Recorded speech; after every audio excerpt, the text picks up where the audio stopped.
Nostalgic Culture presents. Your son fell from the 53rd floor window, and he created one of the most beautiful songs in the world. He transformed his pain into this masterpiece. Now that you're here, it's better to keep the box of tissues nearby, you know? Take my advice. Today we will present the story of one of the most beautiful and emotional songs in the world. I'm talking about the song Tears in Heaven by the famous British guitarist Eric Clapton. Hello friends, how are you? Welcome back to channel Nostalgic Culture. It's great to have you here with us again. Unfortunately, the event that inspired the musician to write this world-famous song is a great family tragedy. If you'd like to know what happened in Eric's life that led the artist to compose this song filled with hidden messages, I invite you to watch this video until the end. Eric Patrick Clapton was born on March 30th in the city of Ripley, United Kingdom. Even in childhood, the famous guitarist experienced a profound trauma. At the age of 9, Rick, as he was called by his family, discovered that he was not actually the son of Rose and Jack Clapton, but rather of Patricia Clapton, whom he believed to be his sister. Quite crazy, isn't it? Eric was raised by his grandparents, whom the boy believed to be his parents, while Patricia, the true daughter of Rose and Jack Clapton, had moved away as soon as she discovered she was pregnant with Eric. Young Patricia fell in love with a man named Edward Fryer,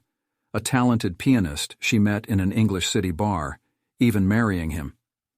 Eric is the result of this romance. However, when Edward found out that his wife was pregnant, he ended the marriage, abandoned the girl, and denied paternity. Patricia was then left devastated and pregnant at the age of 15. What a situation. This led her to the decision to give her child to her grandparents, and thus, Eric grew up believing Patricia was his sister. However, as the years went by, it became increasingly difficult to hide the truth from this boy. When the situation was revealed to Eric, he received the news very negatively, which greatly affected his personality. He became a rebellious and repressed teenager, trapped in his own mind. He believed he didn't belong in his family and felt uncomfortable in their presence, a fact exacerbated by Patricia's actions, who showed no remorse for giving her child to her parents. She ignored Eric for many years and demanded that he continue to treat Rose and Jack as his biological parents. When Eric tried to call her mother, Patricia was emphatic in her response. "Don't call me mother. I'm not your mother." All this rejection and disdain caused Eric to nurture internal traumas for many, many years. It's incredible that the guitarist managed to translate so much pain into beautiful songs, even at the cost of his mental health, which was severely shaken, causing him to go through constant mood swings and severe depression episodes. Well, it's clear that Eric Clapton's life wasn't always a bed of roses,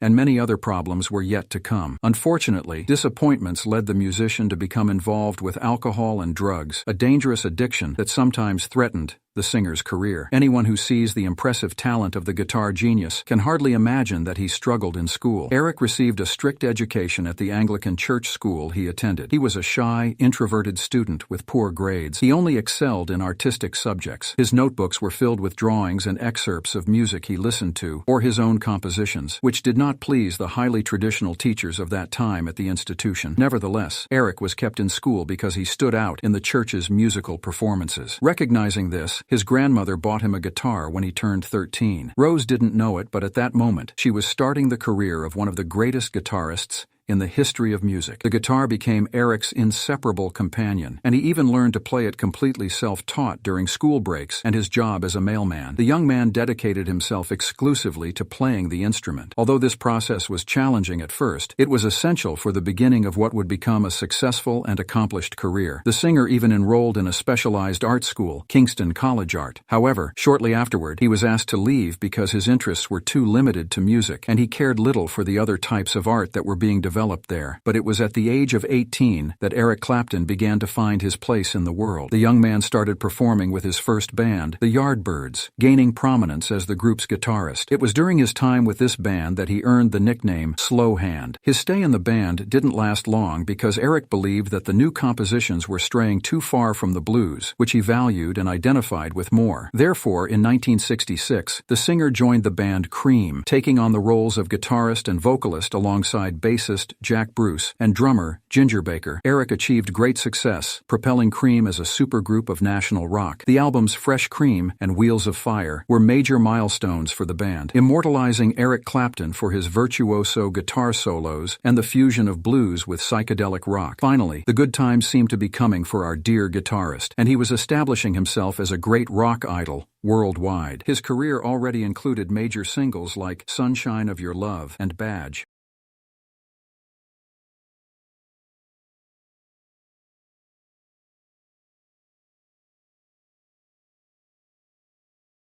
What Eric didn't expect was the emergence of a guitarist in the United States who was as talented and brilliant as he was. That's when a true legend emerged, Jimi Hendrix. He would become Eric's greatest rival, and Hendrix's style revolutionized rock and also Eric Clapton's own career, causing him to adopt a more relaxed style of playing, so to speak. The 1970s were marked by controversy in Eric's life. His romantic involvement with the model Pattie Boyd, the wife of his friend George Harrison, the famous Beatles guitarist. This forbidden romance yielded one of the most important and iconic symbols in Eric's life, the song Layla, which is now considered a rock classic.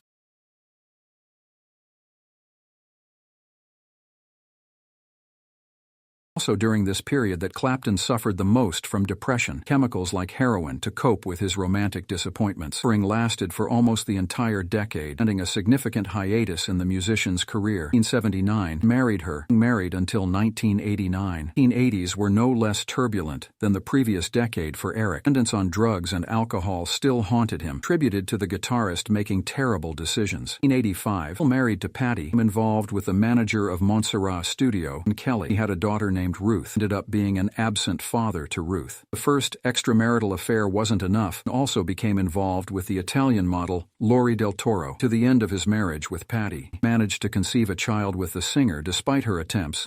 Couldn't compete with Lori, who gave birth to a boy named Connor, figure in our story. Clapton's great life trauma. Eric didn't dedicate much time to his children. Things changed when 4 of his closest friends lost their lives in a terrible helicopter accident, and greatly impacted Eric's life to finally give up his vices, closer to his family, his children. Now, aided by the desire to spend more time with his son, in March 1991, asked Lori to accompany him on one of his tours in New York, and Connor with her. Accepted the invitation, invited Eric with a beautiful weekend with his son Connor. Connor to the circus, a great time, an unforgettable night. After, Eric took the boy back to his mother, staying in a luxury hotel in New York City. Goodbye and agreed to go to the zoo the next morning. Happy. Tag in the room with his nanny. Lori was in the bathroom. Paul was undergoing some routine maintenance. The janitor had informed guests that the window glass was partially loose for cleaning, constantly warned Connor about the danger away from the windows, but in a small moment of inattention, there was no time for the nanny to take any further action.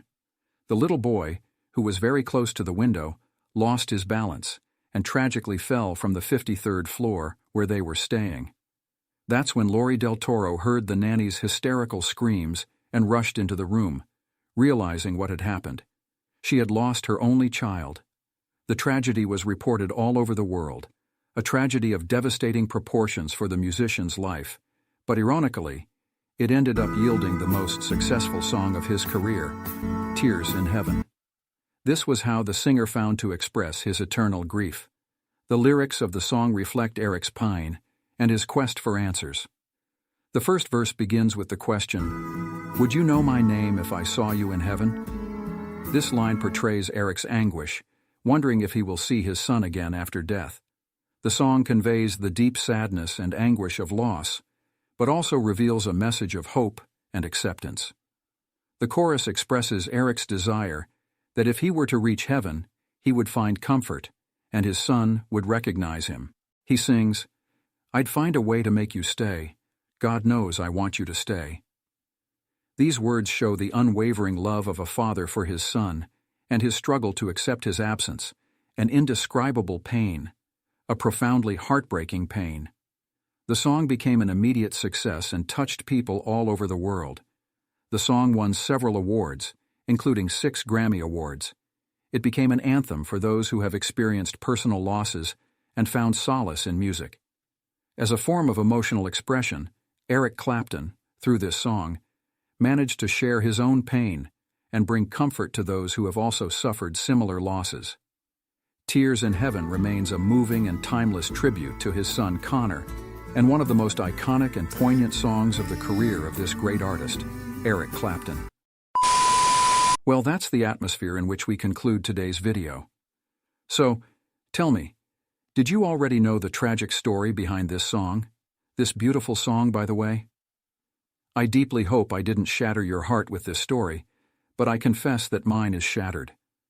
Well, if you are truly a fan of Eric Clapton and have made it all the way here, to the end of the video, write "slow hand" in the comments so we know you've been here.